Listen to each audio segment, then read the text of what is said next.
Hi, I'm Lauren with Sanis, and our whole mission is to provide a safe environment for those of you who have little ones in your home.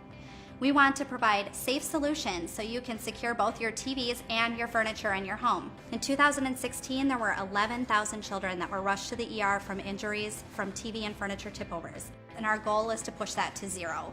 So the best option for you to secure your TV is to always mount it on the wall. But if that is not an option for you, you need a great solution as well, and that is the anti-tip strap. So we have a solution that both attaches to the back of your flat panel TV and your furniture and attaches directly to a stud in your wall so that you can have a safe, worry-free environment for your children. So what we're going to show you today is how easy it is to make sure that you can secure your furniture and your TV to the wall with the anti-tip strap. All right, so first we're going to take the two straps and secure them to the back of the TV.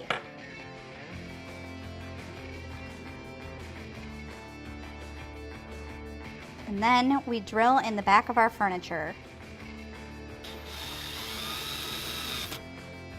All right, so the last step is to secure your connection piece right here to a stud in the wall with two leg bolts that we provide. Then what you'll do here is take this latch, put it through, and twist. And then you have the security from the wall to the furniture to the TV. And what we'll do then is tighten the slack here so you've got a nice tight fit against the back of your TV. And there you have it. In just 10 minutes, you have a safe environment for your littles by securing your TV and your furniture to the wall.